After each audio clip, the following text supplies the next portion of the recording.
El mes pasado el pastor estuvo hablando muchísimo sobre fruto, que tenemos que dar fruto.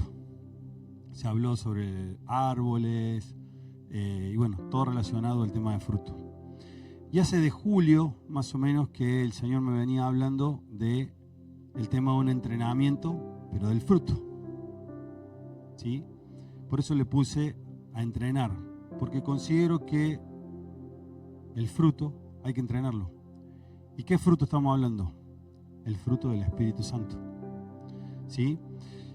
Así como un luchador, un guerrero se prepara para las batallas, entrena, aprende tácticas, aprende diferentes habilidades para cuando realmente tenga que ir a la guerra o tenga que ir a esa lucha y esté preparado. ¿Sí? Bueno, así tenemos que también entrenar el fruto del Espíritu. Siempre se habla o se dice muchas veces, me falta paciencia, le voy a pedir al Señor paciencia. Y muchas veces quien le habla también lo ha dicho, no le pidas paciencia al Señor porque te va a dar muchas pruebas. Y si yo quiero tener paciencia, ¿cómo no se lo voy a pedir al Señor? ¿Cómo logro tener paciencia si no se la pido al Señor y el Señor me tenga que dar prueba? Y ahí viene el tema del entrenamiento. ¿Sí? Entonces necesitamos pedirle el fruto y cada una de esas características. Lo primero que vamos a ver es qué es el fruto. Hay gente nueva y muchas veces hablamos el fruto del Espíritu, y por ahí esa gente no sabe qué es el fruto del Espíritu. Hay gente que es nueva y que a lo mejor no ha ido a un GAL, o a lo mejor fue un GAL pero todavía no se vio ese tema. Entonces quiero hacer un pequeño introducción de lo que es el fruto del Espíritu. ¿Sí? El fruto del Espíritu es la manifestación del Espíritu Santo, la manifestación en nuestras vidas. Y en Gálatas 5, 22, 23 nos dice cómo es la manifestación. Si me lo podés poner. Gálatas 5, 22 dice que el fruto del Espíritu, más el fruto del Espíritu es amor, gozo, paz, paciencia, benignidad, bondad, fe, mansedumbre y templanza. Ese es el fruto del Espíritu, pero el fruto es uno solo.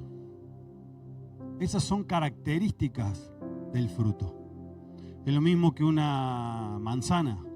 La manzana es una sola, pero tiene características, tiene muchos beneficios, ¿sí? O cualquier otra fruta. Entonces el fruto del Espíritu, el fruto es uno solo, que tiene características, ¿sí? Y las características se dividen en tres grupos. Los primeros tres, amor, gozo y paz, es la relación que tengo yo con el Señor. Es la relación que tengo con Dios. Los otros tres, paciencia, benignidad y bondad, es la relación que tengo con mi prójimo. Es lo que yo muestro, lo externo. ¿Sí? Y fe, mansedumbre y templanza es mi interior, la relación que tengo con mi interior. ¿Sí? Es cómo soy por dentro. ¿Tá? Entonces, bueno, dicho esto, vamos a arrancar con cada uno de los frutos, de las características de los frutos, para que podamos entender cómo podemos empezar a entrenarnos en el fruto. Amados, si realmente tenemos el Espíritu Santo, si realmente estamos entrenados con cada una de las características que vamos a ir a ver, no vas a necesitar salir a predicarle a nadie, porque la gente va a decir: yo quiero eso que vos tenés. Muchas veces nos han dicho eso, pero el problema es que salimos a la calle y seguimos siendo la misma persona que somos. Entonces vos decimos: ¿por qué no podemos ganar gente? Porque seguimos siendo las mismas personas que somos, ¿sí? Y no ponemos en práctica estas características que vamos a empezar a ver ahora, ¿sí? Antes de comenzar, cerrá ahí tus ojos y le vamos a pedir al Espíritu Santo que se haga presente en esta noche. Espíritu Santo, desciende con poder en esta noche. Abre el entendimiento a cada uno de los que estamos aquí presentes. Que tu palabra sea revelada. que realmente podamos entender cada una de estas características y que podamos empezar a practicarlas y que podamos empezar realmente a ponerlas por obra para que la gente pueda verte a ti a través de cada una de nuestras vidas. Te damos gracias, Señor, y te pedimos tu presencia y tu manifestación, Espíritu Santo, en esta noche. Amén y amén. Bien, la primera característica es el amor. Dijimos amor, gozo y paz. Bueno, el amor lo vamos a ver al último. Ya pues le voy a explicar por qué. ¿Sí? Así que vamos a ir con la segunda. Gozo. ¿Qué es el gozo para muchos? Cuando uno dice el gozo, lo primero que se viene es alegría. Bueno, la alegría es algo momentáneo. Te regalan algo y me alegro, te dicen una buena noticia y te alegras. El gozo es mucho más que la alegría. El gozo es algo que vos sentís adentro, que no existen palabras para poder manifestar eso. ¿Sí? El gozo es que vos decís, estoy tan bien, tan contento que no sé cómo expresarlo, cómo decirlo. Eso es el gozo. ¿Sí? ¿Y cómo se logra el gozo? Cuando realmente tengo intimidad y comunión con Dios. Cuando yo puedo empezar a entender lo que Dios hizo por mí, lo que Jesús hizo por mí en esa cruz. Ahí yo empiezo a entender, ahí empiezo realmente a manifestar ese gozo. Porque muchas veces vemos muchos cristianos que están amargados, que están enojados y no manifiestan el gozo. Netamente, ¿por qué? Porque no hay intimidad con el Señor. Entonces, a veces ni siquiera preguntamos, ¿orás? ¿Estás orando? Porque ya simplemente cuando te pones a hablar con la persona te das cuenta que no hay una intimidad. ¿Por qué? Porque no hay un gozo. Porque la persona no entiende todavía lo que Cristo hizo por cada uno de nosotros. ¿Sí? El ejemplo del gozo, Pablo y Silas, en Hechos 16:25. Bueno, aquellos que son lectores saben y entienden. Dice, pero a medianoche orando Pablo y Silas cantaban himnos a Dios y los presos los oían. Pablo y Silas los metieron preso, pero no preso como a lo mejor algún calabozo como uno los conoce acá. En aquella época eran calabozos oscuros, húmedos, o sea, totalmente que uno por ahí no se imagina, llamémosle una tapera, una cosa así. Ahí estaban Pablo y Silas tirados, ahí los habían encerrado. ¿Y qué hicieron en medio de eso? Empezaron a adorar y a alabar al Señor. ¿Por qué? Porque entendían lo que Cristo había hecho por cada uno de ellos y sabían que Él no los iba a dejar y Él no los iba a abandonar. Y en medio de esa alabanza, en medio de esa adoración, en medio de esos cánticos que los presos lo oían, vino un viento y abrió toda la celda. ¿Sí? Entonces, eso es el gozo. Es entender lo que Cristo hizo y ahí donde empieza a haber esas ganas de contarle a todo el mundo lo que Cristo hizo, de dónde me rescató, de dónde me salvó. ¿Sí? Cada uno de ustedes sabe de dónde Dios lo sacó. Amén. Vamos al otro. Paz. ¿Cuántos quieren tener paz? Cuando empezamos a congregarnos, cuando recibimos a Cristo en nuestro corazón, lo primero que el Señor trae a nuestras vidas es paz.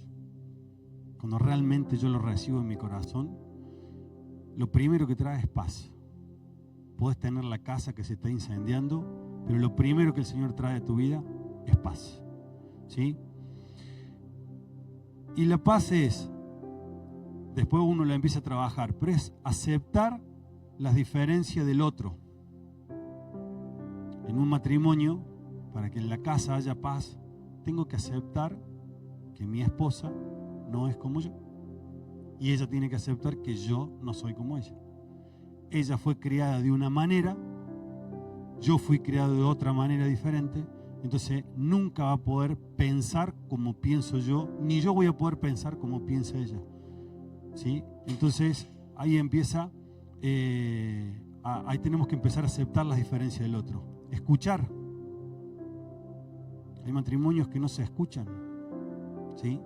O a veces no nos escuchamos. ¿Cuántas veces venimos a la iglesia y no escuchamos a mi hermano, los problemas que tiene, las dificultades que tiene? No me paro un momento a escucharlo, ¿sí? A respetar, a aceptar a los demás. La paz es vivir de manera pacífica y unido. Es saber perdonar, ¿sí? Cuando alguien se equivoca, cuando un hermano se equivocó, me hizo algo, me dañó, es saber perdonar. Y ahí va a haber paz, ¿sí? Ni hablar en el matrimonio, ¿tá? Ninguno somos perfectos, todos nos equivocamos. Pero cuando a veces me cuesta perdonar, ahí entra a actuar el egoísmo, ¿sí? Que ya después lo vamos a ver un poquito más adelante. Ejemplo de paz.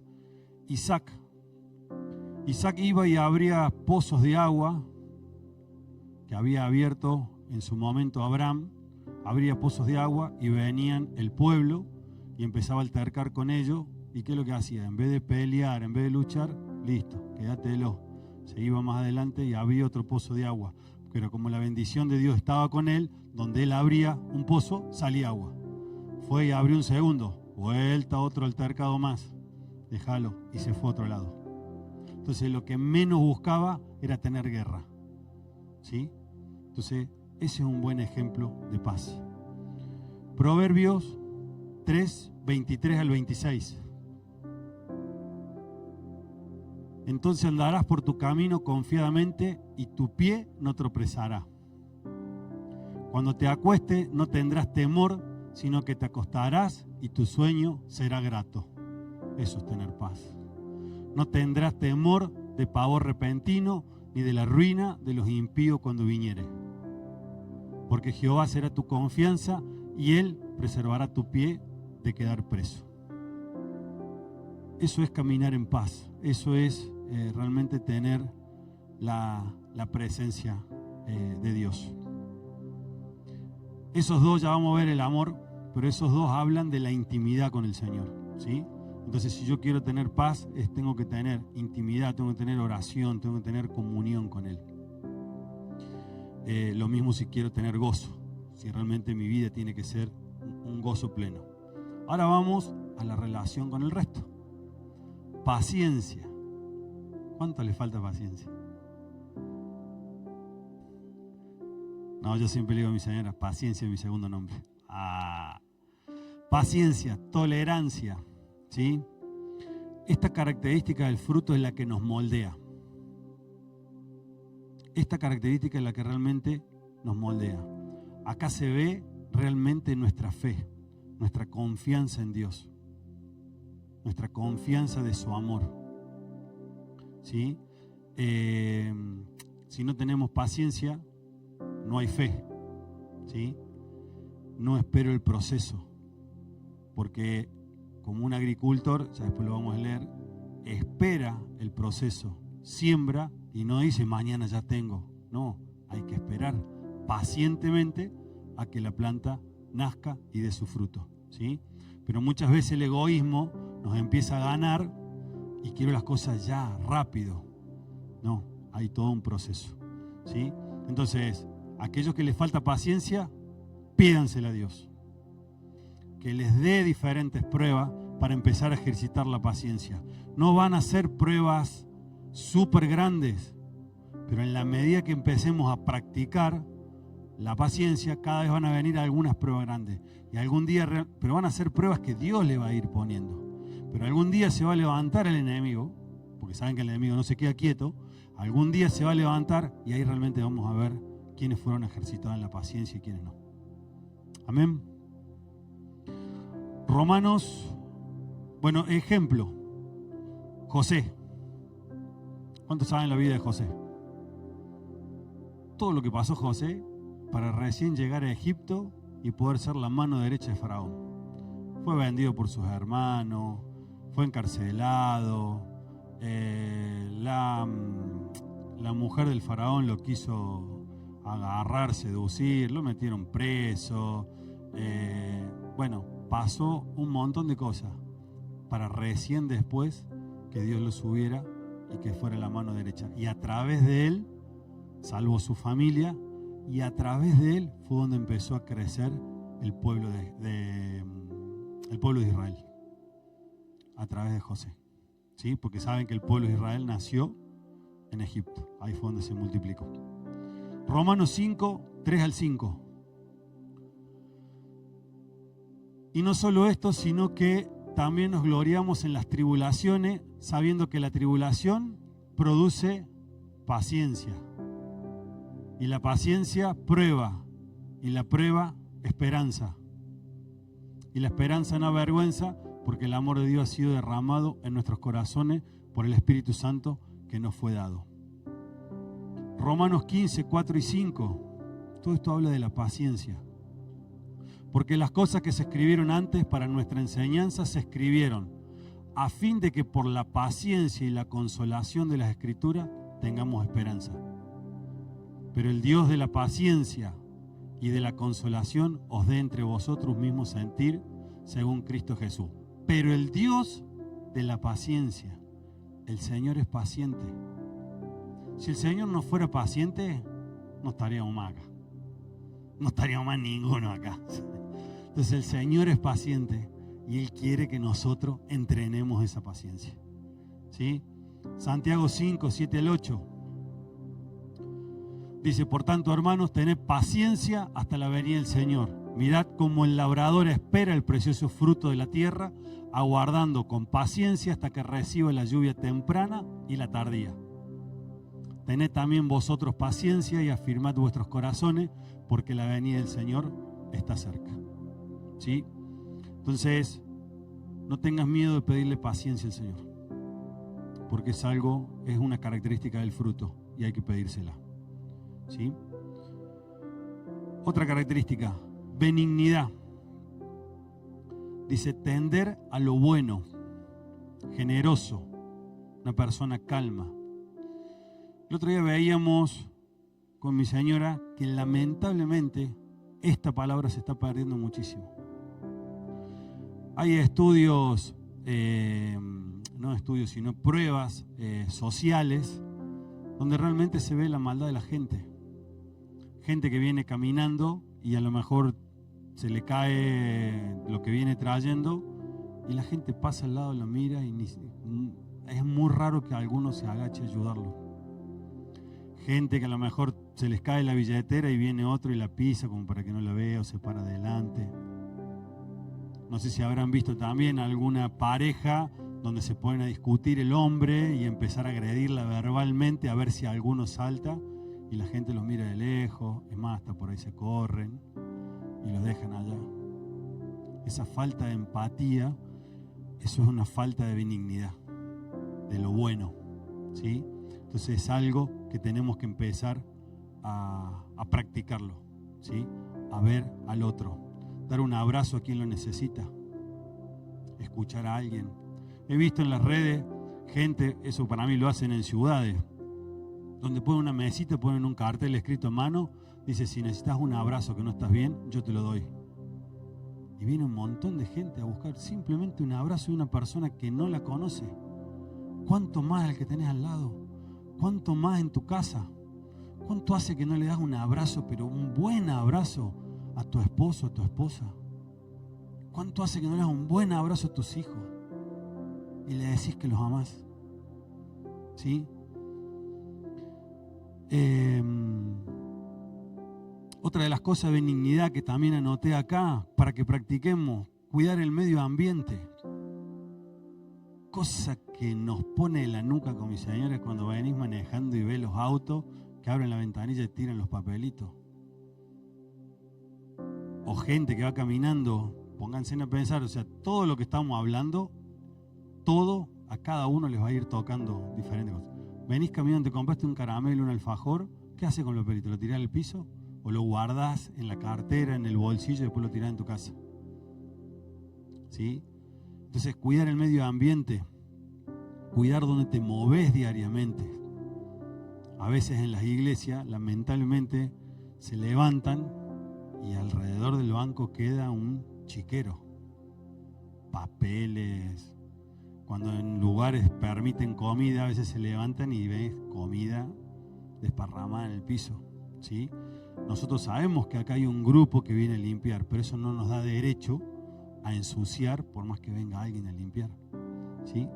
Entonces, eso es benignidad o la falta de benignidad. Ejemplo, el buen samaritano. En Lucas 10, 30 al 37, lo vamos a leer. Los leo todo esto por si alguno no es bastante nuevo, pero bueno, es para que entendamos. Lucas 10, 30 al 37. Respondiendo Jesús dijo: un hombre descendía de Jerusalén a Jericó y cayó en manos de ladrones, los cuales le despojaron e hiriéndole se fueron, dejándole medio muerto. Aconteció que descendió un sacerdote por aquel camino y viéndole pasó de largo. Asimismo un levita, llegando cerca de aquel lugar y viéndole pasó de largo. Pero un samaritano que iba en camino vino cerca de él y viéndolo fue movido a misericordia. Y acercándose, vendó sus heridas, echándoles aceite y vino, y poniéndole en su cabalgadura, lo llevó al mesón y cuidó de él. Otro día al partir sacó 2 denarios y lo dio al mesonero y le dijo: cuidádmele y todo lo que gaste de más yo te lo pagaré cuando regrese. ¿Quién pues de estos 3 te parece que fue el prójimo del que cayó en manos de los ladrones? Él dijo: el que usó de misericordia con él. Entonces Jesús le dijo: ve y haz tú lo mismo. Tenemos que ir y hacer lo mismo. Tenemos que ser benignos, ¿sí? Hay otros pasajes, si alguno quiere tomar nota, no lo vamos a leer. Oseas 2:19. Oseas, el profeta que el Señor fue y le dijo que se casara con una prostituta. El Señor le ordenó que fuera y que se casara con una prostituta, ¿sí? Entonces él se movió y él le dijo: te voy a dar todo lo que tengo. Romanos 2:4 y Colosenses 3:12, aquellos que toman nota, ¿sí? Entonces, la benignidad es algo que se está perdiendo y tenemos que empezar a recuperar, ¿sí? Empezar a ver, cuando vas por la calle, no ignorar a aquel que vos cruzás, ¿sí? Oseas 2:19. Romanos 2:4 y Colosenses 3:12. Tarea en casa para que lo lean. Bien, esto estábamos hablando que es la relación con el prójimo.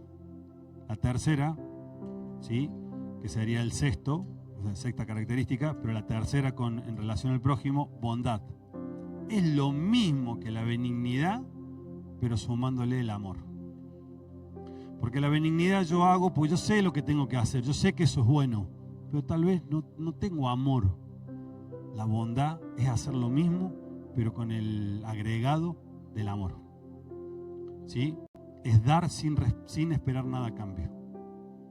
Es ayudar a alguien sin esperar nada a cambio, ¿sí? Eso es bondad. Ejemplo, Bernabé, que trabajaba incansablemente junto con Pablo para animar a los diferentes cristianos de las diferentes iglesias, ¿sí? Y era una persona que vivía en bondad, pero lo hacía realmente por amor a cada una de las personas, ¿sí? Entonces, la bondad es lo mismo que la benignidad, pero con el agregado del amor. ¿Amén? Bien. Vamos ahora a lo interno mío, ¿sí? Que sería la séptima. Fe. ¿Qué es la fe? La fe es mantenerse firme ante las dificultades, ante las tormentas. ¿Cuántos pasan tormenta? ¿O cuántos pasaron tormenta? Bueno, es mantenerse firme ante esa tormenta. No lo dice la Biblia, yo lo interpreto de esta manera. Para mí hay 2 clases de fe. Una buena positiva y una mala y negativa. La buena positiva es cuando nos aferramos a la palabra de Dios. La mala negativa, ¿cuál es? El temor. Fíjense en lo que dice Job 3:25. Porque el temor que me espantaba me ha venido y me aconteció lo que yo temía. Cuando yo vivo en temor, mi fe es el temor.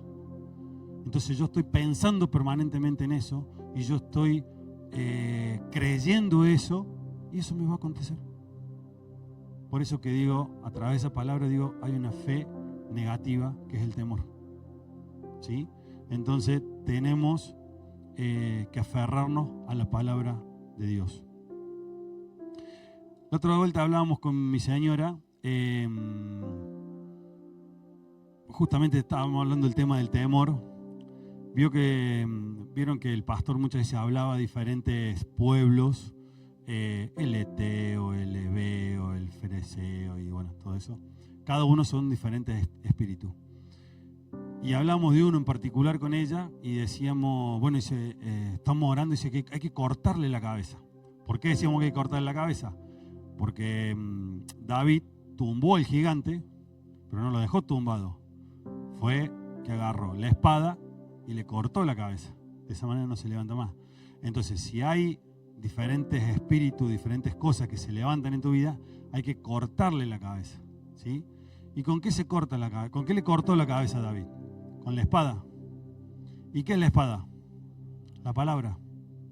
¿Está? Entonces, aquellas cosas que te cuestan, aquellas cosas que no podés, aferrate a la palabra. Aferrate a la palabra, no te aferres a lo malo, no te aferres a la tormenta, no veas la tormenta, no te enfoques en la tormenta, en el problema que estás teniendo. Aferrate a la palabra. Anda a orar en la intimidad con Dios, escudriñá la palabra, busca una palabra, que esa palabra, y léela todos los días y aferrate a esa palabra para que el enemigo no gane en tu cabeza, no gane en tu mente. ¿Sí? Entonces tenemos que meditar en las Escrituras, tenemos que orar, ayunar y ser obedientes. ¿Sí?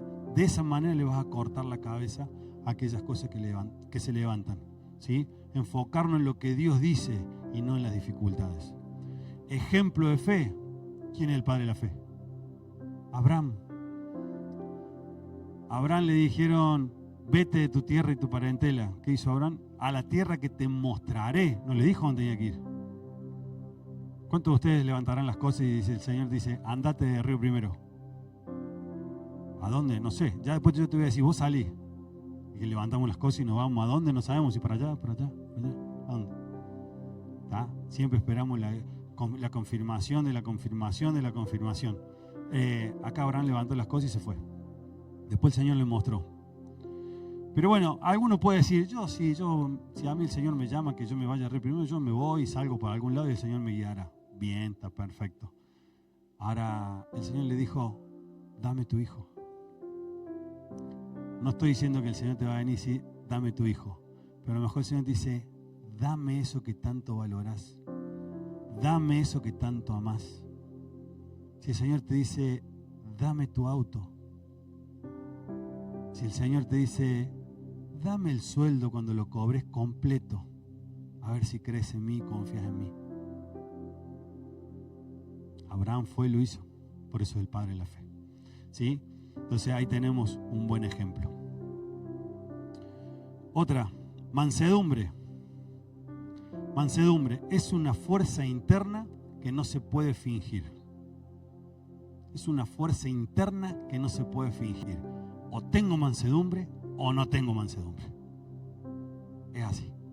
¿Y cómo nos damos cuenta que la persona tiene mansedumbre o no? Porque en el medio de una prueba o de algo que sale, dice lo primero que se le viene a la boca. Ahí no hay mansedumbre. ¿Está? La mansedumbre es ser una práctica constante. ¿Y cómo es esa práctica constante? Pensar antes de hablar. Pensar, meditar antes de ir y hablar. ¿Sí? Y antes de actuar. Porque muchas veces mucha gente actúa también así en caliente, porque está enojado, por lo que fuera, actúa en caliente y después se arrepiente, pero a lo mejor ya es tarde. Entonces, ¿queremos practicar la mansedumbre? Pensemos, Tengo que pensar qué voy a decir, cómo lo voy a decir, qué palabras voy a utilizar, ¿sí? ¿Qué tono de voz voy a usar? ¿Y qué mirada voy a usar? Porque a veces por ahí las miradas también te lo dicen todo, ¿sí? Entonces, la mansedumbre es algo que hay que practicarla, ¿sí? Entonces, ¿te pasa algo? Frene, no diga nada. Vaya, piense, medite, analice, vaya a la intimidad con Dios, pídale a Dios una guía, una palabra que Dios le muestre. Y después nosotros muchas veces en casa, cuando hay algún tipo de discusión o algo, frenamos las cosas, seguimos mañana. Siempre doy el ejemplo, siempre digo eso. Nosotros a veces nos vamos a dormir, entre comillas, enojados. Pero no es que uno va por un lado y el otro para el otro. No, nos acostamos, a lo mejor sí, espalda con espalda, pero los piecitos están... O sea, estamos enojados, pero hasta ahí nomás. Y al otro día nos levantamos, nos despertamos, tomamos 2 mates y nos sentamos a hablar del mismo tema que quedó pendiente, pero las aguas están mucho más tranquilas. Uno está descansado y puedes hablar de otra manera, con otro tono, ¿sí? Simplemente sentarse y escuchar cuál es, qué pasó, se equivocó, porque a lo mejor yo me enojé porque se equivocó y bueno, se equivocó y pedirá perdón y bueno, estará en mí si la perdono, ¿no? Y bueno, ¿está? Sofonías 2:3. Buscad a Jehová todos los humildes de la tierra, los que pusiste por obra su juicio. Buscad justicia, buscad mansedumbre, quizás seréis guardados en el día del enojo de Jehová. Acuérdense que hay un día que el Señor se va a levantar. Entonces, si nosotros practicamos la mansedumbre, seremos guardados en ese día. Primera de Pedro 3:15. Si no, santificad a Dios el Señor en vuestros corazones y estad siempre preparados para presentar defensa con mansedumbre y reverencia ante todo el que se os demande razón de la esperanza que hay en vosotros. Ahí lo que hablaba era que va a venir gente y te va a querer decir, no, que la iglesia, no, que esto. Y ahí nosotros, muchos de los cristianos lamentablemente se ponen a pelear y a discutir. No, mansedumbre, tranquilos, pensemos antes de decir. No tenemos que ir a pelear ni a imponer absolutamente nada. Con mansedumbre se gana la gente. Amén. Y Eclesiastés 10:4. Si el espíritu del príncipe se exaltare contra ti, no dejes tu lugar, porque la mansedumbre hará cesar grandes ofensas.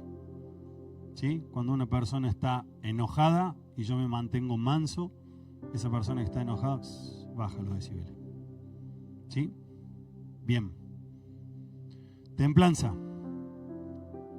Templanza es tener dominio y control propio. Dominio, no demonio. Siempre se dice lo mismo, ¿viste? Es dominio y control propio. Es ser congruente, con lo que pienso, digo y hago. ¿Está? Es saber decir no a algo. Es saber decir no al pecado. Es saber decir no, con esta gente no me junto más. Es saber decir no, a este lugar no voy más, porque no me hace bien. ¿Sí? Es una práctica de controlar los impulsos y emociones, mantener calma y equilibrio. ¿Sí? Hay que aprender a controlar los impulsos y las emociones. Volvemos otra vez un poco a la mansedumbre. ¿Sí? Entonces la templanza es esa persona que se mantiene firme, mantengo mi posición, no, yo esto no. Muchas veces, por ejemplo, yo antes de estar acá en Río Primero, me habían surgido un par de trabajos donde yo tenía que trabajar el domingo y yo me mantuve firme y dije, no, yo el domingo no trabajo. ¿Y por qué no trabajar el domingo? Porque es el día para compartir con mi familia y me congrego en una iglesia y yo no voy a dejar. Me mantuve firme. Es decisión de cada uno, no significa que uno lo tenga que hacer, ¿no? Es decisión de cada uno. Pero bueno, ahí se ve la templanza. ¿Sí? Proverbio 16, 23 y 24. El corazón del sabio hace prudente su boca y añade gracia a sus labios. Panal de miel son los dichos suaves, suavidad al alma y medicina para los huesos. hablar suave, tranquilo, ¿sí? Mantenerse firme. Y Santiago 3, 5 al 6, ahí esta parte habla todo el tema de la lengua. Si alguno quiere saber más lo que es la lengua, ahí tiene. Así también la lengua es un miembro pequeño, pero se jacta de grandes cosas. He aquí cuán grande bosque enciende un pequeño fuego. Y la lengua es un fuego, un mundo de maldad. La lengua está puesta entre nuestros miembros y contamina todo el cuerpo, inflama la rueda de la creación y ella misma es inflamada por el infierno. ¿Sí? Entonces, ahí donde entra el tema de la templanza. Amén. Bien, y vamos al último, que en realidad sería el primero, y vamos a hablar del amor. Ahora les hago una pregunta. Sé que hay muchos que la saben. Sé que hay muchos que van a saber. ¿Qué es lo contrario al amor? Error. Lo contrario al amor es el egoísmo. ¿Qué es el amor? El amor significa sacrificio. El amor significa morir a mí por amor al otro. Es poder levantar al otro, es ayudar al otro, es extender una mano al otro, es darle algo a otro sin esperar nada a cambio. Eso es amor. ¿Qué es lo del egoísmo? Es todo para mí. Es no pensar en el resto. Por eso es lo contrario al amor. ¿Y por qué digo esto? Bueno, el amor no se puede forzar, no se puede obligar, pero sí se puede entrenar y sí se puede ejercitar. ¿Sí? Yo no puedo forzarme a amar a alguien, pero sí puedo empezar a practicarlo, a tener pequeños gestos, diferentes cositas con mi esposa, y eso empieza a generar el tema del amor. Y va a llegar un momento que la voy a terminar amando como nunca amas a una persona. ¿Sí?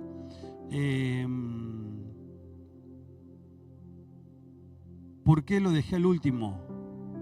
Porque si vemos de las características, es la primer característica. Y sin amor, todo el resto de nada sirve. Fíjense en que en algunas partes hablé del egoísmo. Cuando no hay fe, que que estamos ansiosos y queremos las cosas ya, que no tenemos paciencia, hablamos del egoísmo. Cuando no miramos al prójimo con la benignidad, hablamos todo el tema del egoísmo. El egoísmo, lamentablemente el egoísmo está arraigado en el ser humano, en todos, no nos salvamos ninguno, ¿sí? Algunos tienen mucho más egoísmo que otros tienen menos egoísmo. Pero tenemos que empezar a poner el amor en primer lugar. Hay que empezar a practicar el amor. Hay que empezar a mirar al prójimo, ¿sí? Fíjense lo que dice 1 Corintios 13, 1 al 3. Después lean todo 1 Corintios 13, que habla todo el tema del amor. Pero vamos a leer 4 pasajes, del 1 al 3, y después vamos a leer el 13. 1 Corintios 13, 1.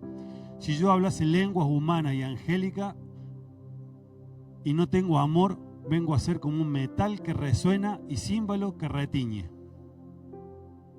2. Y si tuviese profecía y entendiese todos los misterios y toda la ciencia, y si tuviese toda la fe de tal manera que trasladase los montes y no tengo amor, nada soy. Y si repartiese todos mis bienes para dar de comer a los pobres, y si entregase mi cuerpo para ser quemado y no tengo amor, de nada sirve. Pásate al 13. Sí, al 13. 13. Y ahora permanecen la fe, la esperanza y el amor. Estos 3, pero el mayor de ellos es el amor. Muchas veces hablamos de fe, hablamos de esperanza, pero el mayor de todo es el amor. ¿Sí? Bueno, los que toman nota, si quieren poner Efesios 4:2, Mateo 5:44, son pasajes básicamente que hablan del tema del amor. Entonces, ¿qué quería con esto? ¿Cuál era el fin de este mensaje? Que tenemos que empezar a pedirle al Señor, cada uno de ustedes en cada una de estas características se habrá dado cuenta qué le falta, porque hay algunas características que a lo mejor están en nosotros, están innatas, Dios las plantó y las tenemos, pero hay otras que tenemos que empezar a trabajar y desarrollarlas, ¿sí? Y practicarlas. Y para eso tenemos que pedirle al Señor que nos empiece a dar eso que nos está faltando. El Señor te lo va a ir dando en justa medida, pero no tengas miedo en pedírselo. Porque si no, el día de mañana vamos a llegar, va a venir el Señor a buscarte un fruto. ¿Y qué fruto va a encontrar? El Señor, el fruto que está buscando es esto. Es todo esto lo que vimos. Ese es el fruto que buscamos, que busca el Señor. ¿Sí? El amor principalmente. ¿Tá? El gozo, la paz, la paciencia, la bondad, la benignidad, la fe, ¿sí? La mansedumbre, la templanza. El Señor busca ese fruto. Entonces cuando venga el Señor a tu vida, tiene que encontrar este fruto. Pero no algunas características. Tiene que encontrar todas las características completas en cada uno de nosotros. Amén.